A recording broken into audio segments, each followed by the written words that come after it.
Assalamualaikum anak-anak, bagaimana kabarnya hari ini? Alhamdulillah, luar biasa, tetap semangat, Allahu Akbar. Alhamdulillah, minggu kemarin kita sudah menceritakan sirah tentang Nabi Idris dan banyak hikmah-hikmah yang harusnya kita ambil dan kita praktekkan dalam kehidupan sehari-hari. Kemudian, untuk minggu ini Ustazah akan menceritakan kisah salah satu nabi yang mendapatkan gelar ulul azmi dari Allah Subhanahu wa ta'ala. Ada 5 nabi yang mendapatkan gelar ulul azmi, yakni Nabi Nuh alaihissalam, Nabi Ibrahim alaihissalam, Nabi Musa alaihissalam, Nabi Isa alaihissalam, dan nabi kita pastinya Nabi Muhammad sallallahu alaihi wasallam. Di sini Ustazah akan mengambil cerita dari Nabi Nuh alaihissalam. Nabi Nuh adalah penerus Nabi Idris. Nabi Nuh, di umat Nabi Nuh ini banyak umatnya yang menyembah berhala. Hanya 100 orang yang mengikuti Nabi Nuh. Karena rata-rata di antara mereka atau pengikut Nabi Nuh ini terdiri dari orang miskin yang lemah. Jadi mereka gampang untuk dipengaruhi oleh manusia yang lainnya yang tidak menyembah Allah Subhanahu wa ta'ala. Nabi Nuh berusia 950 tahun. Jadi Nabi Nuh hidup di dunia sepanjang 950 tahun.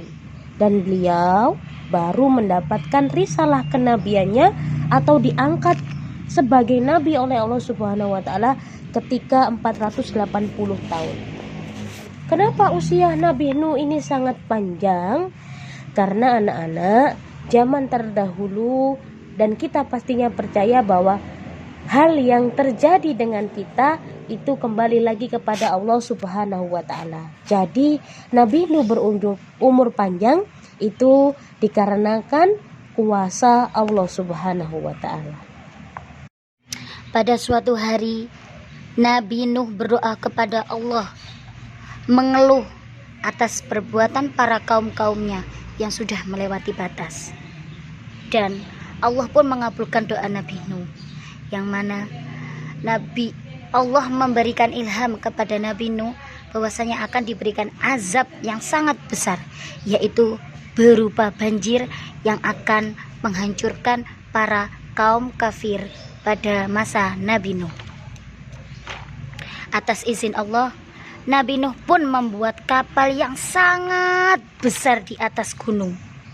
Namun ketika Nabi Nuh membuat kapal itu pada musim kemarau, apa yang terjadi? Para kaum yang kafir itu tadi menertawakan akan perbuatan Nabi Nuh tadi. Tidak lama kemudian azab Allah pun turun, dan Allah sebelumnya memerintahkan kepada Nabi Nuh dan para pengikutnya yang beriman untuk memasuki kapal besar itu. Tak luput dari hewan-hewan pun juga. Mereka berpasang-pasangan. Hewan pun ada yang laki-laki, ada yang perempuan. Tidak lama itu, setelah para pengikut Nabi Nuh naik ke kapal, hujan pun turun dengan derasnya. Dan di saat itu ada anak Nabi Nuh yang bernama Kan'an. Termasuk golongan dari kaum yang tidak mengikuti ajaran Nabi Nuh. Dia termasuk anak durhaka karena tidak mengindahkan perintah ayahnya.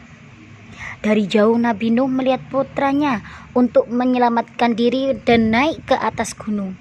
Dengan suara yang lantang, Nabi Nuh memanggil putranya, "Hai anakku, naiklah ke kapal bersama kami, jangan menjadi golongan orang-orang kafir."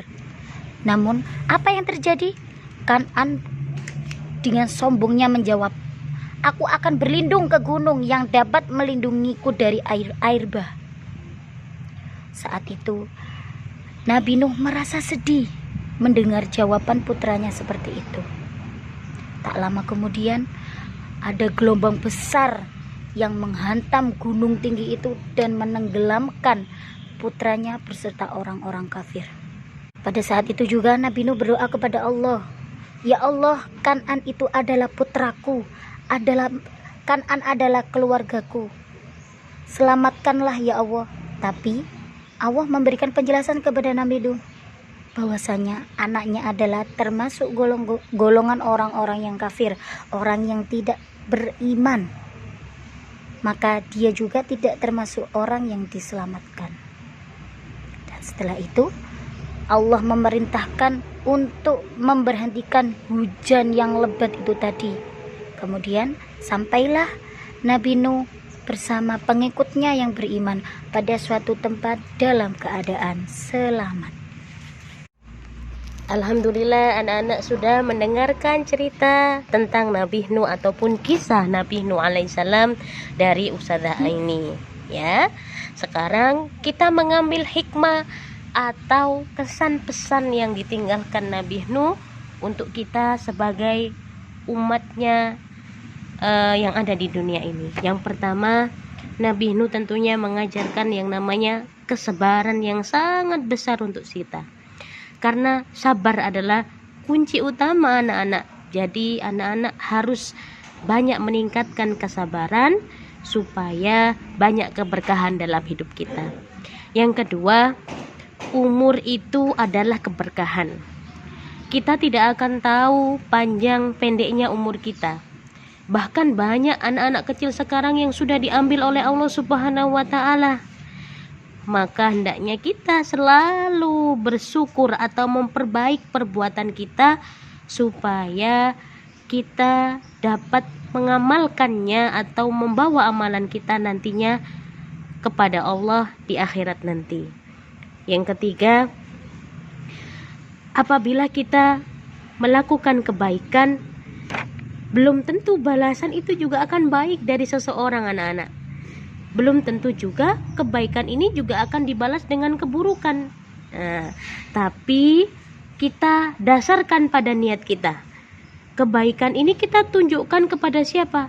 Kalau ditunjukkan hanya kepada manusia, maka Allah tidak akan memberkahi kebaikan ini. Tapi kalau kebaikan kita tunjukkan karena Allah, kita lakukan karena Allah, maka pahalanya akan berlipat-lipat ganda. Karena niat kita untuk Allah. Seperti ibadah kita niatkan ibadah kita juga untuk Allah. Yang keempat, yakinlah bahwa Allah itu maha segala-galanya. Allah mempunyai wa'dun atau Allah mempunyai janji, dan Allah tidak akan mengingkari janjinya. Yang keempat, tidak ada orang tua yang tidak mendoakan anaknya, anak-anak. Tidak ada orang tua yang tidak suka dengan anak-anaknya. Jadi dari kisah Nabi Nuh kita tahu Nabi Nuh selalu mendoakan anaknya, bagaimanapun anaknya. Karena orang tua pastinya sangat sayang dengan anak-anaknya. Maka kita selalu harus mendoakan orang tua kita. Dan membawanya di akhirat nanti, memberinya mahkota dengan gelar anak solih ataupun solihah. Dan yang terakhir, anak yang durhaka terutama kepada orang tua, maka dia tidak akan bahagia di dunia ataupun di akhirat. Ridallahu fi ridha walidi. Ya, jadi ridho Allah itu di dalam ridho orang tua juga. Jadi ridho Allah itu sangat besar. Dan wasakhatur rabbi fi sakhatul walidi. Dan marahnya Allah itu adalah marahnya orang tua kita. Jadi Allah bergantung dengan amalan orang tua kita ataupun anak-anak yang ada di rumah. Semangat anak-anak, perhatikan pelajaran ini, amalkan supaya kita selalu menjadi anak yang solih dan solihah.